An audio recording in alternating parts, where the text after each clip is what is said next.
anyway, so that's a problem with the young people and people in general. You have 40 to 60%. That's a high percentage because their needs are not being fulfilled. Yes. I had a question about something about that with value. Because of the thumbs up culture, the like culture, Yeah.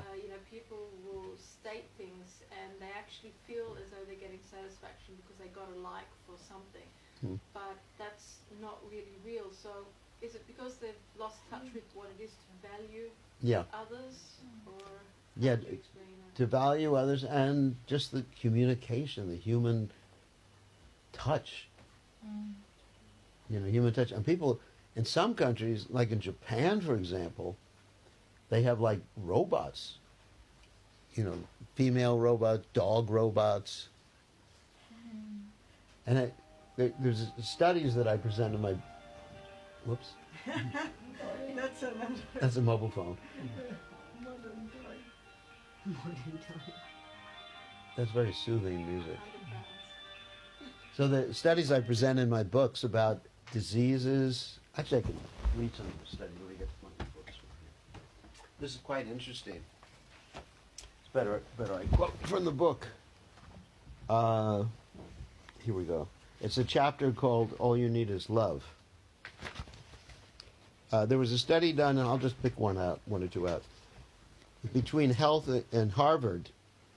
Everybody knows what Harvard is. And the study between health and need for love. And in 1950, 126 men were chosen and asked about the closeness of the relationship with the parents. The follow-up was done 35 years later. According to the medical records of the participants, 91% of the participants who stated they did not have a warm relationship with their mothers had chronic diseases like heart disease, high blood pressure, ulcers, alcoholism. Amongst those who had a warm relationship with their mothers, only 45% had these type of diseases. I mean, that's a significant statistic right there. Very significant. But to grow up today, then the mother is looking in the telephone all the time, and no time for the kid.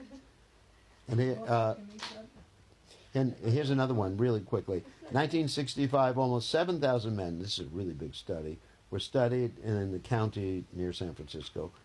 It was shown that those who lacked social and community ties were 310% times more likely to die during the 9 years. 310%, that means three times. 3 times more likely to die. I mean, this is serious stuff. Dying is pretty serious. It could ruin your day. Isn't it?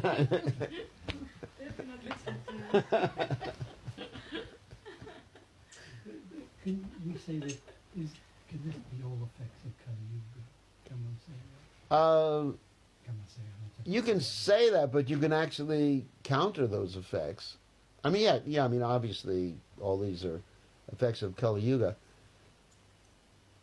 But just like, I mean, let's say if it's raining, you have the ability to use an umbrella. You say, well, this is just the weather. I'm getting wet. So yes, it's true. I mean, I wouldn't say the Kali Yuga is progressing that fast because, I mean, if you look at Western civilization, it's been pretty bad since the beginning of Kali Yuga. When I was a kid, we used to talk a lot about people who had common sense. Yeah. Which was a real thing. Mm-hmm. If you had common sense, you were kind of cool. You knew what you were doing at least. But people don't talk about common sense anymore. No. There doesn't seem to be any common sense. No. In America, we call that street smarts. Isn't that life is so fast that people, if they want to have social life, they really have to want it and plan for it and mean it, because there's no time. Like, That's true. There's no time. Saturday is the day for washing, maybe because they work the whole weekend. They do their laundry Saturday and cleaning, vacuum clean. They don't go out. No, Saturday you go out. It's the free day. But That's true.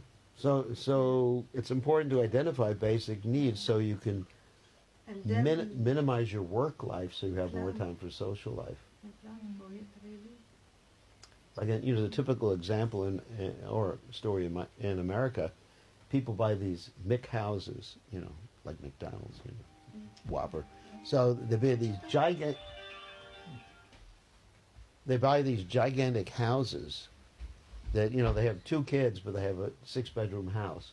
Oh, This is a normal thing in America. And so both the husband and the wife have to work 1 or 2 jobs.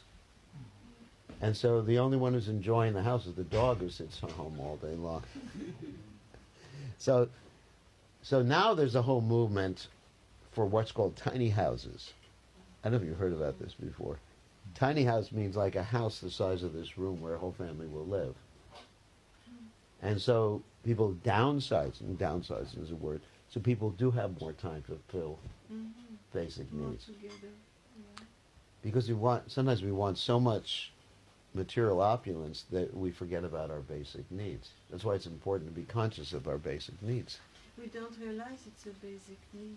Yeah, we say, I don't need social life, Then you get workaholic like that. And actually, I was just speaking to Pranava, because he was working like 10, 12, 13-hour days. Okay. And now he's realizing, it's time to chill out, so to speak. That it's just like all the, because, and that obviously the stress contributed to, what he had. The society suppress our needs. Yeah. It does. Yeah, this is definitely, if I say to someone, I have a need for friendship or I have a need for recreation, especially in the Christian conscious movement, you'll say, that's Maya, Maharaj. And, people say that, and even people's vacations is stressful. They'll go in America, they'll go to like Disney World, and it's so stressful there. You stand online. I don't know if anyone's here ever been to Disney World, Disneyland, but there's one in France too. Okay. Yeah. There's a Disneyland in France, so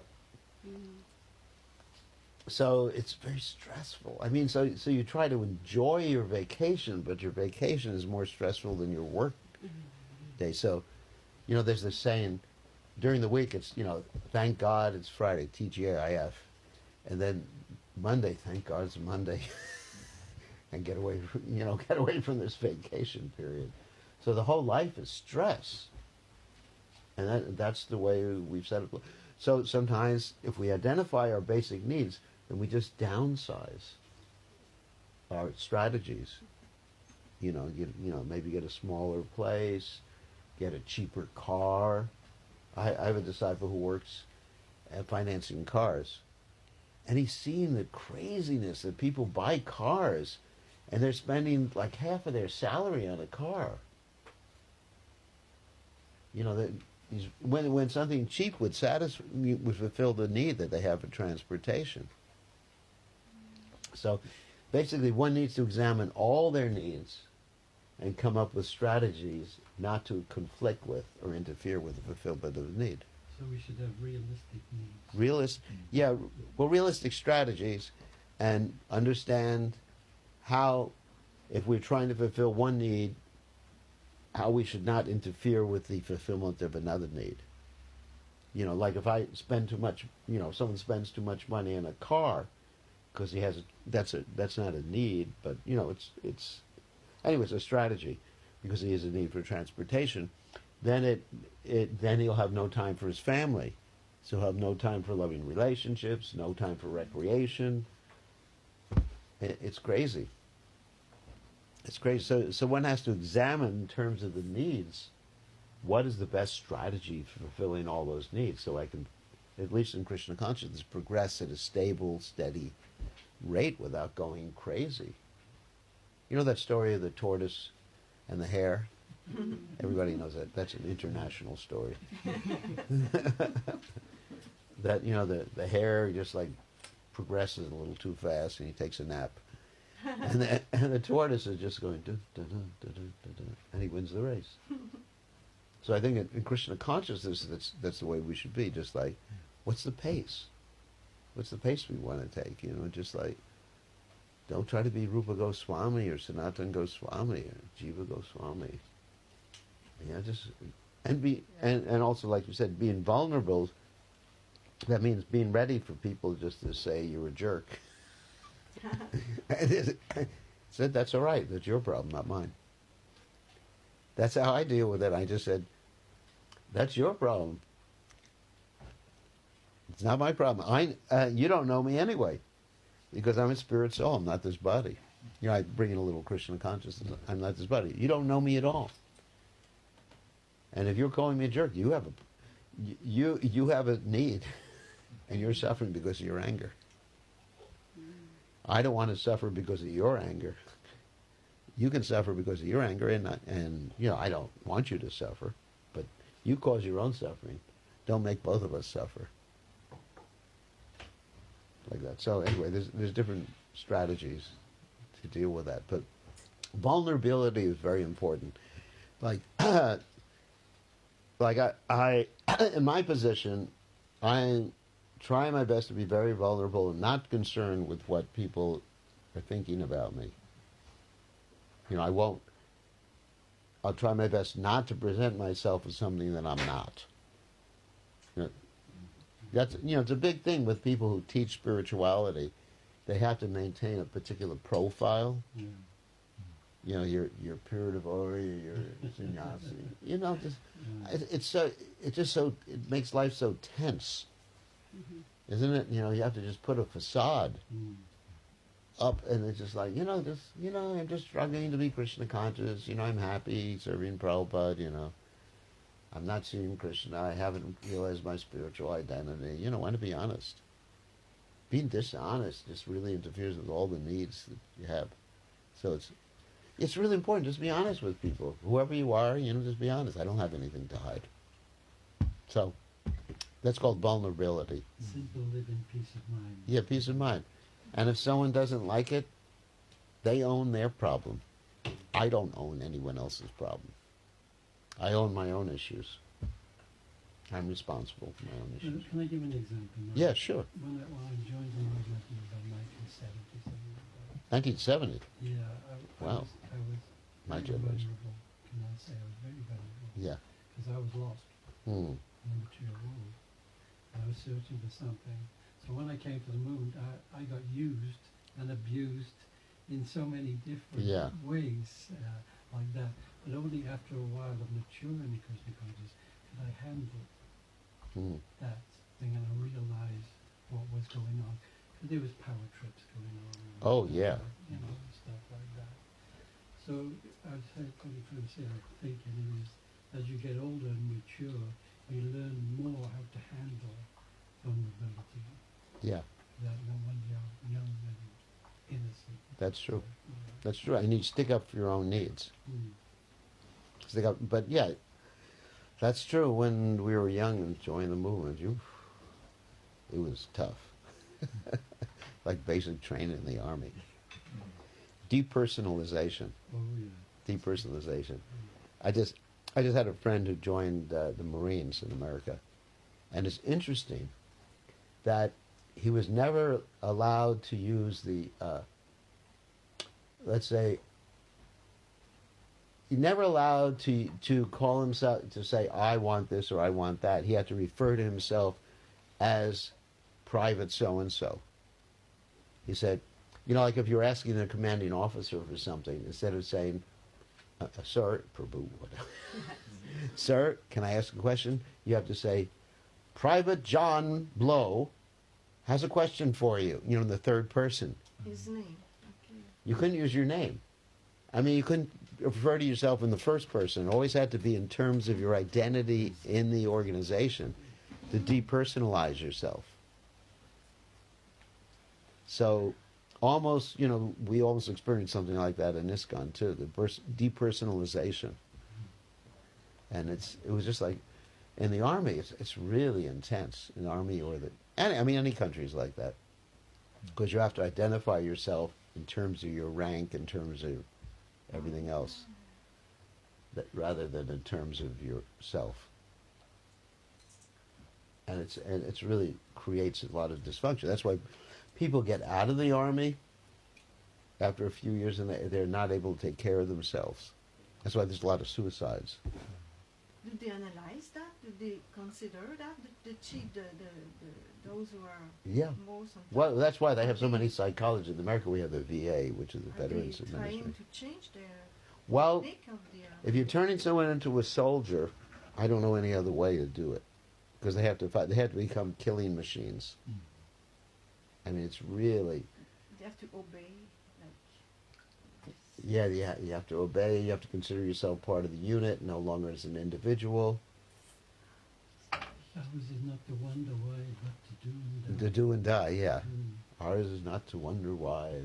Ours is but to do and Just die. have to stretch. That's all right. But Stretching. isn't that We have a because- need. No, that's important. Yeah. Any has a need. That's all right. Fulfill your needs. There's no problem. What's that? isn't it though in order to train them to not just think of themselves, because many people are so, it's all about me, that it's one way of training you to be a member of a team. Like Well- I'm thinking basic training to break Yeah, it basic down. training, but it breaks their sense of self. It's more than just like, we're members of the team, let's work together. It's that you are no longer yourself, basically. They break the person. I mean, it's more than just how you address a person. They actually break the I person. mean, the US is, and to an extent the UK and Australia, but in Scandinavia the military is Yeah. another job, but I know that they're very heavy in the military. Yeah, in the U.S. and UK and in Australia, they're very heavy in the military. The Marine, particularly The Marines and Special Services. Yeah, the Marines are the worst. Or I do. I was 5 years in the Marine. Yeah. Which one? Not He's US. the worst. It's right. which are the German? It's a Danish Marine. Danish So, Marine. Oh, Oh. right. It's soft. That's but soft, it is. I've never been in such good condition after the first, what was a half year, 9 Okay. months. I could run and Okay, so it was that good. was great. It was not too heavy for the Denmark. psychology. Otherwise it was more than boring. It was boring. Yeah. But in America, they'll yell and scream at you, Right. and you can't talk back, or else your whole unit will have to do 100 push-ups, not just you. Yeah. They punish your whole unit. Yes. So you're responsible, and everyone's looking at you. Why did you open your mouth? So that's a real intense experience. Anyway, anyone else have a point or a question? Yeah, But yeah. I have a little point because here in ISKCON we have all these fractions, Yeah. Ritviks and flat earth and whatnot. It's interesting. Whenever I get some information about this, then I start to be a little agitated. Yeah. What should I do in order to rectify the situation? But after a moment, I think, how will my spiritual life Mm-hmm. evolve if I use my energy for this? Mm. And okay, Yeah. it will not help me at all. It will just degrade me. That's good. Good. Yeah. 'Cause, there's this thing, and they have this organization called AA, Alcoholics Anonymous. They also have Narcotics Anonymous, Chanters Anonymous. and they have this serenity prayer. I don't know if you ever heard of that. But basically, the prayer says, "My dear Lord," this is a paraphrase, "let me know the difference between the things that I can change and the things that I can't change." And then just tolerate, basically, the things I can change and try to change the things I can change. Right. So that's a healthy detachment. Certain things we can change. In the movement, it's quite interesting because you have a lot of people with challenges. It's an interesting word. And also, apart from what you mentioned, like the flat earthers, I'll tell you a funny story about flat earthers. I was talking to a flat earther, and he said, "Yeah, the world's flat." And I say, I go up in an airplane, and the world appears curved. He says, "That's because they manufacture the windows in the airplanes. So when you go up, it appears curved." So I said, forget about him. I'm not going to win him over. So apart from those particular individuals, for one reason or other, they have that opinion. Then there are people with a diverse views on how to execute Krishna consciousness.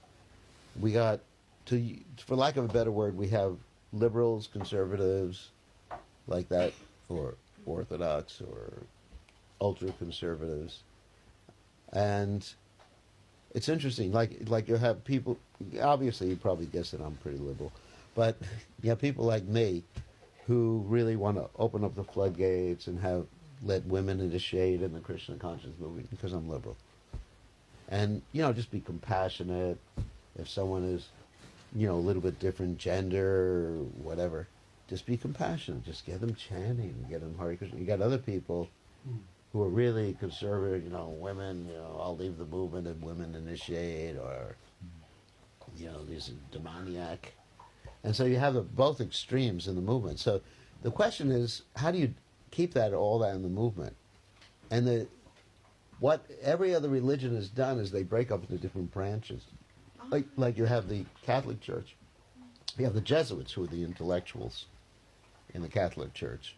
And then you have all sorts of different branches, the Benedictines, the Franciscans, who have a slightly different, they still accept the catechism.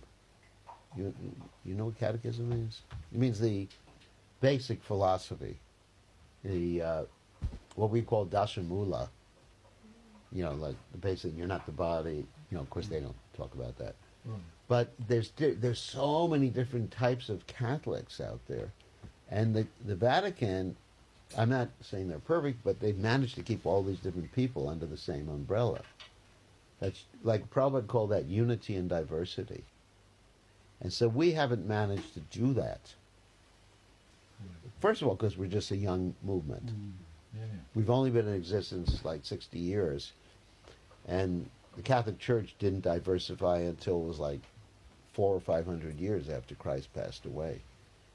But, ultimately, that's the future for ISKCON. That you'll have diverse groups that are clearly designated as being different for one reason or other.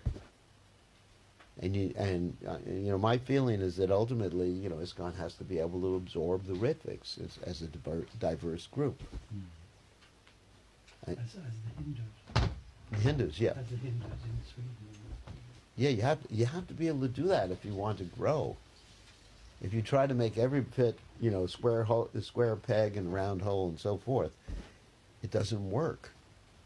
So I think that would alleviate a lot of the stress in the movement that we have right now. Yeah. So you mean women Diksha Gurus in this Yeah. system? Mm-hmm. Okay.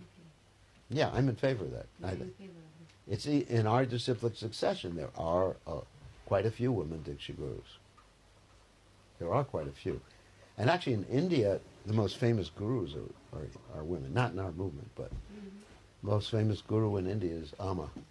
Yeah, but in that, Hugging guru. in their sect, they don't give initiation. I They know. are speakers. I know that. But there are women in other sects in India who do give initiation. Indians, many people in India are very liberal.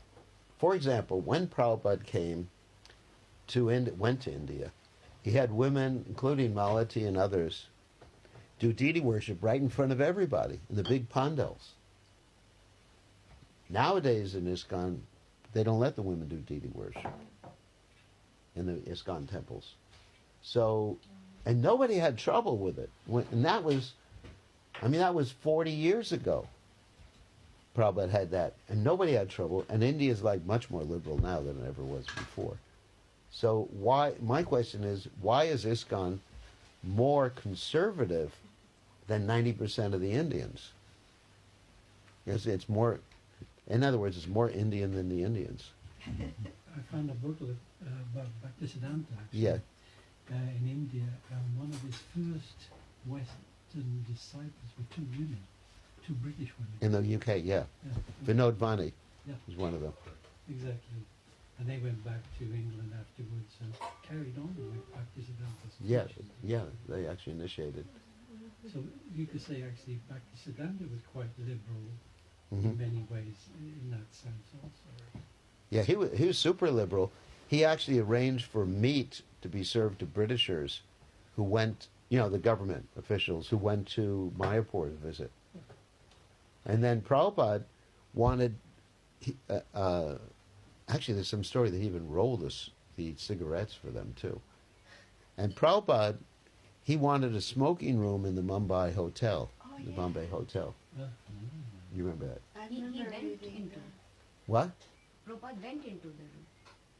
Into what? No, what you said, Prabhupada? Prabhupada wanted, when he designed the Mumbai hotel, the Bombay hotel in Juhu, he wanted to have a smoking room there in the hotel, not the temple section, but the hotel section, so people would feel comfortable and be able to, you know, go later to see the deities.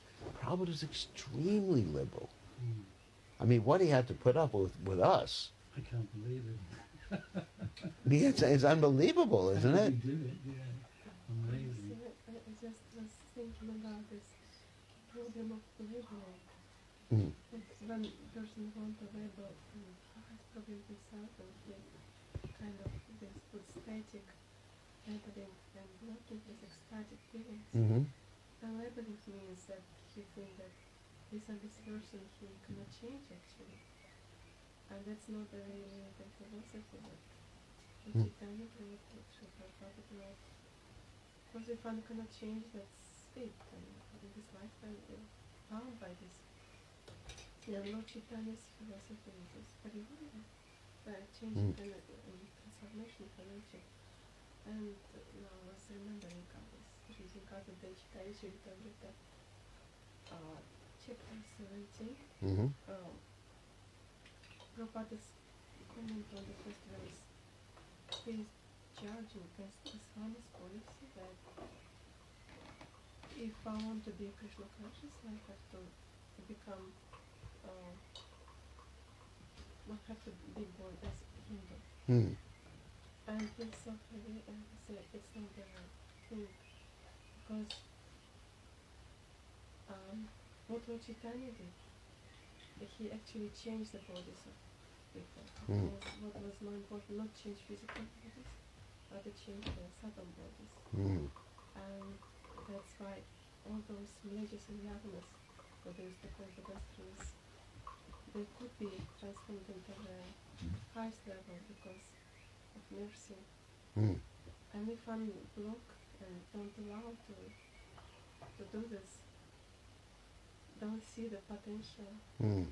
that's very, very destructive policy.